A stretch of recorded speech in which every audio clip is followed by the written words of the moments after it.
Movie की शुरुआत 1984 से होती है। बर्लिन का एरिया दिखाया जाता है जहां आज कॉन्फ्रेंस थी। बर्लिन ने कुछ टाइम पहले कोंगो पर कब्जा कर लिया था। इन्होंने वहां इतनी तबाही मचाई कि वहां की हर चीज तबाह बर्बाद हो गई। रिसोर्सेज तबाह, वहां के लोगों के पास खाने के लिए कुछ ना था। लोग भूख से मर रहे थे। इनकी इकोनॉमी पूरी तरह से तबाह हो चुकी थी। खाने की किल्लत की वजह से इनकी आर्मी भी कमजोर पड़ गई थी। हर तरफ कहत साली थी। इन्हें पैसों की भी बहुत ज़रूरत थी। इनके सभी मसलों का हल यही था, किसी भी तरह इन तक पैसा लाया जाए ताकि ये लोग अपने तमाम तर मसलों को हल कर सकें। कॉन्फ्रेंस में ये डिसाइड होता है कि लियो किंग को बुलाकर उसके हवाले ये काम सौंपा जाएगा। ये लोग ऐसा ही करते हैं। लियो किंग को एक सिटी में भेजा जाता है जो बिल्कुल वीरान था। उस एरिया में बहुत कीमती चीज़ें पाई जाती थी, सोना, चांदी, हाथी के दांत और भी बहुत सी कीमती चीज़ें। लियो किंग क्योंकि पहले भी ऐसी चीज़ों पर कब्जा करने के लिए माहिर था, इसी वजह से बर्लिन के लोगों ने इसे चूज़ किया था। लियो अपने लोगों को लेकर इस एरिया में पहुंच चुका था। यहाँ खुदाई का काम शुरू करवा देता है। तभी इन पर वहाँ का एक कबीला हमला कर देता है। कबीले के लोगों ने लियो के बहुत से लोगों को मार डाला था। लियो भी मरते मरते बचा था। सरदार लियो से पूछते हैं, तुम हमारे एरिया में क्यों आए हो? लियो कहते हैं, हमारे हालात बहुत ख़राब है, मुझे इन्हीं कीमती चीज़ों की ज़रूरत है, इन्हें लेने के लिए मुझे यहाँ भेजा गया है। सरदार कहता है, मैं जानता था तुम यहाँ ज़रूर आओगे। सरदार कहता है, मैं ये सारी चीज़ें तुम्हारे हवाले कर दूंगा, लेकिन मेरी शर्त ये है कि तुम टार्जन को मुझ तक लाओगे। क्योंकि लियो बहुत लालची था, अपना मकसद पूरा करने के लिए वो कुछ भी कर सकता था। इसीलिए वो सरदार से डील करता है कि वो टार्जन को इनके हवाले करेगा। अब हमें टार्जन को दिखाया जाता है जो कोंगो के जंगलों से अब ब्रिटेन में शिफ्ट हो चुका था। वो यहाँ अपनी बीवी के साथ खुशी से जिंदगी गुजार रहा था। अब ब्रिटेन का पीएम टार्जन को अपने पास बुलाता है और इससे कहता है, तुम्हें अफ्रीका के जंगलों में जाना होगा। टार्जन ये सुनने के बाद उन्हें साफ मना कर देता है कि मैं वहाँ वापस नहीं जाऊँगा, यही मेरा आखिरी फैसला है। लेकिन ब्रिटेन के पीएम को किसी भी हालत में टार्जन को कबीले के सरदार के हवाले करना था, इसलिए वो चाल चलते हुए जॉन को टार्जन के पास भेजते हैं। क्योंकि जॉन टार्जन का करीबी था और टार्जन इस पर ट्रस्ट करता था। जॉन टार्जन से कहता है कि लियो वहाँ के लोगों पर बहुत जुल्म कर रहा है, उन लोगों को तुम्हारी मदद की ज़रूरत है, इंसानियत के नाते तुम्हें वहाँ जाकर लोगों की मदद करनी चाहिए। जॉन की बात सुनने के बाद टार्जन के दिल में वहाँ के लोगों के लिए एहसास पैदा हो गया था। अब वो वाकई में वापस अफ्रीका के जंगलों में जाने के लिए तैयार था। अब हमें फ्लैशबैक का सीन दिखाया जाता है जहाँ एक फैमिली अफ्रीका के जंगलों में फंस गई थी क्योंकि उनकी बोट खराब हो गई थी और वो आगे सफ़र नहीं कर सकते थे। इनके साथ एक छोटा सा बच्चा भी था जो कि कोई और नहीं बल्कि टार्जन था। ये लोग जंगल में बने हुए उस ट्री हाउस में रहते हैं। टार्जन की मॉम डैड यहाँ से निकलने की बहुत कोशिश करते हैं, लेकिन अफ्रीका के इन जंगलों में तो बहुत से गोरीले थे जो लोगों पर अटैक करके उन्हें मार दिया करते थे। इसलिए डरते हुए ये लोग काफ़ी दिन इसी ट्री हाउस में गुजारते हैं। इनके पास रिसोर्सेज ना होने की वजह से टार्जन की मॉम की डेथ हो जाती है क्योंकि वो इस जंगल के इन्वायरमेंट में सर्वाइव नहीं कर पा रही थी। टार्जन का डैड भी उसकी मौत से बहुत दुखी था। अब वो किसी भी कीमत पर इस जंगल से बाहर निकलना चाहता था। इसी कोशिश में जब वो जंगल से भाग रहा होता है तो गोरिल्ला का एक टोला इसे देख लेता है और फिर टार्जन के डैड पर हमला कर देता है। गोरिल्ले के हमले की वजह से उनकी मौत हो जाती है।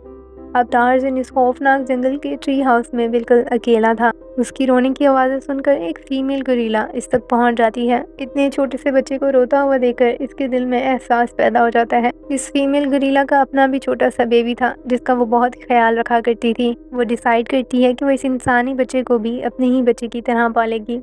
अब वो इन दोनों का बहुत ख्याल रखती और बहुत प्यार से पाल रही थी। जंगल में रहते हुए बाकी गोरिल्लों को जब इस बारे में पता चलता है तो वे इस फीमेल गोरिल्ला से कहते हैं कि हम इंसानी बच्चे को इस जंगल में नहीं रहने देंगे, ये हम जैसा नहीं है और कभी भी हमारे जैसा नहीं बन सकता, इसलिए तुम इसे हमारे हवाले कर दो ताकि हम इसे मार डालें। फीमेल गोरिल्ला उन्हें मना कर देती है। वो इनसे कहती है, अगर किसी ने भी मेरे बच्चों की तरफ देखा तो मुझसे बुरा कोई नहीं हो, इसलिए तुम्हारी भलाई इसी में है, हमें हमारे हाल पर छोड़ दो। लेकिन वो गोरिल्ले इस इंसानी बच्चे को पसंद नहीं करते थे, इसलिए फीमेल गोरिल्ला पर अटैक कर देते हैं। क्योंकि फीमेल गोरिल्ला बहुत स्ट्रॉन्ग थी, वो इन सब की खूब पिटाई लगाती है। फीमेल गोरिल्ला से मार खाने के बाद इन सभी को बात अच्छे से समझ आ गई थी कि इस इंसानी बच्चे को अब कुछ नहीं कहना। इसी तरह से कई साल गुजर गए और अब टार्जन बड़ा हो चुका था। वो अपनी माँ गोरिल्ला और इस भाई के साथ जंगल में बहुत खुश था। जंगल के बाकी गोरिल्ला ने भी इसे एक्सेप्ट कर लिया था। फिर एक दिन टार्जन को इस जंगल में एक लड़की नजर आती है जो कि पास ही के कबीले से आई हुई थी। टार्जन इस लड़की को बहुत हैरानगी से देख रहा था क्योंकि उसने इंसानी लड़की को जिंदगी में पहली बार देखा था। तभी जंगली गोरिल्ला आकर इस लड़की पर अटैक कर देते हैं। इससे पहले कि वो इसे मार डालते, टार्ज़न आकर इसे बचाता है कि वो गोरिल्ले टार्ज़न से ज्यादा ताकतवर थे। वो अब टार्ज़न को भी बुरी तरह से मारते हैं। टार्ज़न क्योंकि बहुत जख्मी हो चुका था, ये लड़की जेनी उसे अपने साथ कबीले ले आती है। कबीले के लोग टार्ज़न का बहुत ख्याल रखते हैं। टार्ज़न को क्योंकि जेनी बहुत अच्छी लगी थी, इसलिए ये दोनों आपस में शादी कर लेते हैं। जेनी इसे अपने साथ बर्लिन ले गई थी। वहाँ वो दोनों नॉर्मल जिंदगी गुजार रहे थे। काफी वक्त गुजर चुका था और ये दोनों बहुत खुश थे। हमें प्रेजेंट का सीन दिखाया जाता है जब टार्ज़न जेनी से कह रहा होता है कि मुझे अफ्रीका के जंगलों में वापस जाना होगा, वहाँ के लोगों को मेरी मदद की ज़रूरत है। लेकिन जेनी से मना करती है कि तुम वहाँ नहीं जाओगे, वो जगह तुम्हारे लिए सेफ नहीं है। हम दोनों वहाँ से बहुत मुश्किल से निकले थे, मैं तुम्हें दोबारा वहाँ नहीं जाने दूंगी। लेकिन टार्ज़न उसे समझाने की कोशिश करता है। फिर जेनी कहती है कि ठीक है, अगर तुम जाना चाहते हो तो मैं भी तुम्हारे साथ जाऊंगी। अब ये दोनों अफ्रीका के जंगलों की तरफ आ चुके थे। जॉन भी इनके साथ ही था। जंगल की शुरुआत में इन्हें यहाँ कुछ शेर नजर आते हैं जो कि टार्ज़न को पहचान लेते हैं। ये शेर टार्ज़न से गले मिल रहे थे और टार्ज़न को यहाँ वापस देखकर बहुत खुश थे। ये लोग जेनी के उस कबीले तक पहुँच चुके थे जहाँ एक टाइम पर जेनी का फादर प्रोफेसर हुआ करता था। कबीले वाले इनकी बहुत इज्जत किया करते थे। वो लोग जेनी और टार्ज़न को यहाँ देखकर बहुत खुश थे। कबीले में इनके आने की खुशी पर पार्टी की जाती है। ये सभी लोग पार्टी में मसरूफ थे कि तभी इन पर दूसरे कबीले के लोग हमला कर देते हैं। वैसे कबीले के बाकी लोगों के साथ इनका सरदार भी मारा गया था। लियो जेनी और टार्ज़न को अपने साथ ले जाना चाह रहा था, लेकिन टार्ज़न वहाँ से भागने में कामयाब रहता है। जेनी को लियो ने पकड़ लिया था और वो उसे अपने साथ ही ले जाता है क्योंकि वो जानता था कि टार्ज़न जेनी को बचाने के लिए ज़रूर आएगा। कबीले के सरदार की मौत और जेनी के जाने की वजह से टार्ज़न बहुत उदास था। उसे लियो की सारी हकीकत के बारे में पता चल चुका। अब वो जॉन पर बहुत गुस्सा करता है कि उसने क्यों झूठ बोला। वो टार्ज़न से कहता है मुझे फोर्स किया गया था। अब टार्ज़न को किसी भी तरह जेनी को बचाना था। ये लोग प्लानिंग करने लगते हैं। दूसरी तरफ हम जेनी को देखते हैं। जेनी भी जान गई थी लियो के इस धोखे के बारे में। वो लियो से कहती है तुमने जो भी किया ये बहुत गलत है। टार्ज़न और उसके बाकी साथी जंगल के रास्ते से होते हुए लियो को ढूंढ रहे थे क्योंकि टार्ज़न की पूरी जिंदगी इसी जंगल में गुजरी थी, इसलिए बहुत आसानी से वो इस जंगल से रास्ते निकाल रहा था। ये लोग आगे बढ़ते ही रहते हैं। फिर इन्हें वहाँ से गुजरती हुई एक ट्रेन नजर आती है। फिर ये लोग ट्रेन पर सवार हो जाते हैं। इस ट्रेन में कुछ लोगों को कैद करके रखा गया था। जिस आदमी ने इन्हें कैद किया था, टार्ज़न और उसके बाकी दोस्त उससे लड़ाई करने के बाद इन लोगों को आज़ाद करवा देते हैं। कुछ देर के बाद टार्ज़न इस एरिया में पहुंच चुका था जहाँ उसने अपना बचपन गुजारा था। जंगल में एंटर होते ही इसके सामने सभी गुरीले आ चुके थे जो इसे गद्दार समझते थे क्योंकि टार्ज़न तो जंगल छोड़कर जा चुका था। इन गुरीलों में टार्ज़न का भाई भी था। टार्ज़न को इस जंगल के रास्ते को पार करने के लिए इससे लड़कर जीतना था।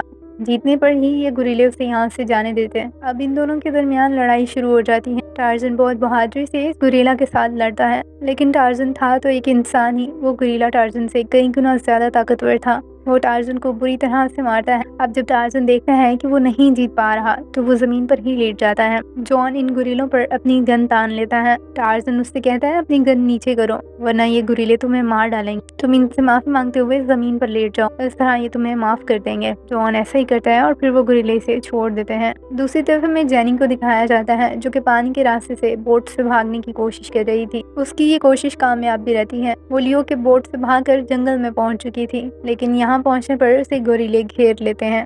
जेनी जानती थी कि अगर ये हार मानकर जमीन पर लेट जाएगी तो वो उसे कुछ नहीं कहेंगे। जेनी बिल्कुल ऐसा ही करती है, लेकिन तभी लियो अपनी आर्मी के साथ इसे ढूंढता हुआ यहाँ पहुंच चुका था। जेनी उसे मना करती है कि इन गुरीलों को कुछ मत कहना, मैं तुम्हारे साथ चलने के लिए तैयार हूँ। जेनी कहती है इनके सामने झुक जाओ, लेकिन लियो इसकी बात नहीं मानता। वो कुछ गुरीलों को फायर कर देता है, जिसकी वजह से सभी गुरीलों को उस पर बहुत गुस्सा था। गोली चलने की आवाज सुनकर टार्ज़न भी इनकी तरफ बढ़ रहा था। यहाँ गुरीलों और लियो की आर्मी के दरमियान जंग हो रही थी। टार्ज़न वहाँ पर जेनी को बचाने की कोशिश करता है, लेकिन लियो उसे लेकर निकल चुका था। लियो ने इस एरिया में उस कबीले वालों को भी भेज दिया था जो टार्ज़न को मारना चाहते थे। लियो के सरदार और टार्ज़न के दरमियान लड़ाई हो रही थी। टार्ज़न उससे पूछते हैं आखिर तुम मुझे क्यों मारना चाहते हो। कबीले का सरदार कहता है क्योंकि तुमने मेरे बेटे को मारा है। इस पर टार्ज़न उसे बताता है कि हाँ, क्योंकि उसने मेरी मॉम को मारा था। कबीले का सरदार ये सुनकर बहुत हैरान था। पहले तो वो टार्ज़न को मारना चाहता था, लेकिन अब वो जान गया था कि टार्ज़न ने तो अपनी माँ का बदला लिया था। कबीले का सरदार कहता है कि मेरे बेटे को नहीं पता था कि वो तुम्हारी मॉम है।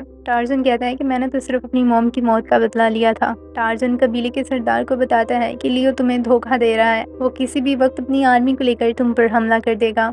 कबीले का सरदार टार्ज़न की बातों पर यकीन करता है और इसे माफ़ कर देता है। अब ये लोग लियो की आने वाली आर्मी का मुकाबला करने के लिए तैयारियां कर रहे थे। टार्ज़न जंगल के सभी जानवरों को अलर्ट कर देता है। अब लियो भी अपनी 20,000 आर्मी को लेकर यहाँ पहुँच चुका था। वो इन कबीले वालों पर हमला कर देता है। टार्ज़न भी जंगल के सभी जानवरों को इनकी तरफ छोड़ देता है।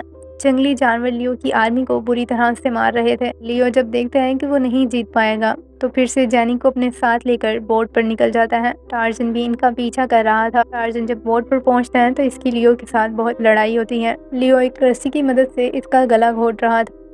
टार्ज़न अपने फुल एफर्ट्स लगाने के बाद अपनी जान बचा लेता है। टार्ज़न अपने मुंह से अजीब सी आवाज़ें निकालता है जिसकी वजह से समंदर के सभी मगरमच्छ वहाँ इकट्ठे हो गए थे। टार्ज़न लियो को समंदर के अंदर फेंक देता है। वो मगरमच्छ लियो को खा जाते हैं। तभी इस शिप पर रखा गया फ्यूल टैंक ब्लास्ट हो जाता है। ये ब्लास्ट इतना बड़ा था कि पूरी शिप तबाह हो चुकी थी। दूर खड़ी जैनी ये सब देख रही थी। उसे लग रहा था कि इस हादसे में टार्ज़न की मौत हो गई है। वो बहुत उदास हो गई थी, लेकिन तभी पीछे से टार्ज़न आ जाता है। इसे देखने के बाद अब जैनी बहुत खुश थी। इसका मतलब यही था कि टार्ज़न ने इस ब्लास्ट से खुद को बचा लिया। अब टार्ज़न ब्रिटेन वापस आता है और वहाँ सबको लियो की सच्चाई के बारे में बताता है कि लियो किस तरह वहाँ के लोगों पर अपनी लालच की वजह से जुल्म कर रहा है। अब लियो की सच्चाई सब जान चुके। टार्ज़न और उसकी वाइफ डिसाइड करते हैं कि अब वो हमेशा के लिए इसी कबीले में रहेंगे। टार्ज़न और जेनी इस कबीले में बहुत खुश थे। इसी तरह काफ़ी अर्सा गुजर गया था। टार्ज़न और जेनी भी पेरेंट्स बन चुके थे। इसी हैप्पी एंडिंग के साथ ये मूवी यहीं ख़त्म होती है। होप्स हो कि आपको टार्ज़न की स्टोरी अच्छी लगी होगी और फिर इसी के साथ ही बाय बाय।